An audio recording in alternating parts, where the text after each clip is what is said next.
সবাইকে জয় যিশু, praise the Lord. পবিত্র বাইবেল বলে, ভাবিও না, ভাবিও না, ভাবিও না। আকাশের পক্ষীকে দেখো, তারা বনেও না, কাটেও না, কিন্তু তোমার স্বর্গস্থ পিতা, তোমার স্বর্গস্থ পিতা। একটা গরিব, একটা দিনহীন দরিদ্র, সেও আজকে খাবার যদি খেতে পায়, কালকে সেও ভাবছে কালকে কোথায় থেকে খাবার আসবে, কি খাবো। আজকে তো ঘুমালাম, পরে আবার কোথায় জায়গা পাবো, আমি ঘুমাতে পারবো কি না। আরেকটা ধনী লোক, সেও ভাবছে আজকে আমার কোম্পানি এত টাকা আয় করেছে, কালকে কি করব। কালকের জন্য দেখুন, সেই কোম্পানি একদম চিন্তা ভাবনা করে রিপোর্ট বানিয়ে স্ট্র্যাটেজি সম্পূর্ণভাবে সুন্দর করে সাজিয়ে ইমপ্লিমেন্ট করে। সেইভাবে তারা বাজারে গিয়ে সেইভাবে এক্সপেরিমেন্ট করে তারপর তারা সেইভাবে বিজনেসটা তাদেরকে এইভাবে আগিয়ে নিয়ে যায়। তারাও ভাবছে ভাবছে ভাবছে ভাবছে তবে তারা যারা প্রভুর মধ্যে রয়েছে, আমরাও ভাবছি। দেখুন, কেউ কম না, সবাই একই সমান। আমিও ভাবছি কি হবে, কেমনি করে হবে, কালকে কি হবে, তার পরের দিন কি হবে, এই বছর কি হবে, কেমনি করে হবে, বা সামনের বছর কি হবে, কেমনি করে হবে। এর জন্য পবিত্র বাইবেল বলেছে ভাবিও না।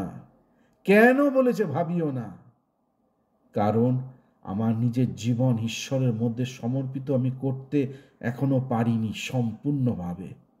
সুতরাং আমাকে এই সময়ে তিনি বলছে তার বাক্যের মাধ্যমে ভাবিও না, এবং আকাশের সেই পাখি পক্ষীর দিকে আমাদেরকে দৃষ্টান্ত দিয়ে দেখিয়ে আমাকে বোঝাচ্ছে ভাবিও না।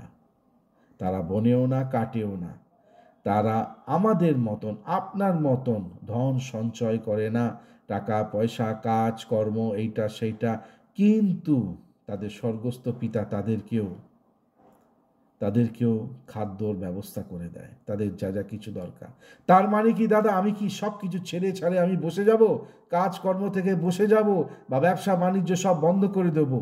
সেইটাও বলছে না। তার মানে কি, সেই গভীরতার সেই বাক্যকে আমাকে বুঝতে হবে, খালি পড়লে চলবে না, আমাকে সেই বুঝতে হবে।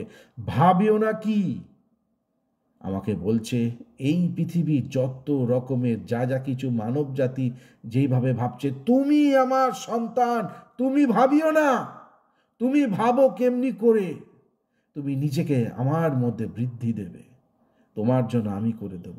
কারণ পৃথিবী যেই সিস্টেমে চলছে, সেই সিস্টেমে তুমি চলিও না, তুমি আমার বচন বাক্য অনুসার করে চলো। কারণ এই পৃথিবীর সিস্টেম, এই পৃথিবীর নিয়মই হয়েছে ভাববার জন্য, তোমাকে ভাববার জন্য সেই পর্যায়ে তোমায় ঠেলে ধাক্কিয়ে নিয়ে যাবে যেন তুমি চিন্তা করো, চিন্তা করো, চিন্তা করো, আর আমাকে তুমি আস্তে আস্তে যেন তোমার জীবন থেকে তুমি দূরে সরিয়ে দাও। এর জন্য বলছে তুমি ভাবিও না। তুমি ভাবো ঈশ্বর তোমার সাথে রয়েছে, বা তুমি ভাবো ঈশ্বরকে তুমি কিভাবে সন্তুষ্ট করবে, ঈশ্বরের মধ্যে তুমি একত্রিত হয়ে থাকো, সে তোমার জন্য ভাববে। আমরা সব কিছু প্রার্থনার মধ্যে ঈশ্বরের কাছে সমর্পিত করব। তার মানে কি, আমার আজ থেকে 10 বছর পর আমি কি করব দাদা, 20 বছর পর কি করব, 5 বছর পর কি করব, 3 বছর পর কি করব, আমি কিছুই ভাববো না। ভুলভাবে আমরা যেন এটা যেন না নেই।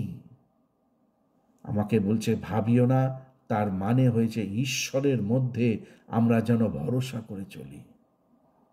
ভাবিও না তার মানে কি, ঈশ্বরের বিধির ওপরে যেন আমার জীবনে আর যেন কোনো বিধি যেন না থাকে, আমার নিজের চিন্তা ভাবনাও না থাকে, এবং সেই বিধিতে যখন আমি নিজের জীবনকে সমর্পিত করে দেব, সে তখন আমার জন্য ভাববে, আমি নয়।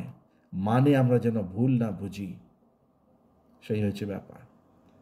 প্রত্যেক জনকে ঈশ্বর যেন ক্ষমতা দেয় যে ভাবিও না সেইটা বুঝবার, এইটাই আমার প্রার্থনা। আসুন প্রার্থনা করি, প্রত্যেককে তুমি অনুগ্রহ করো, শক্তি দাও, সত্যের বচন আমরা যেন ঠিকভাবে বুঝে চলতে পারি।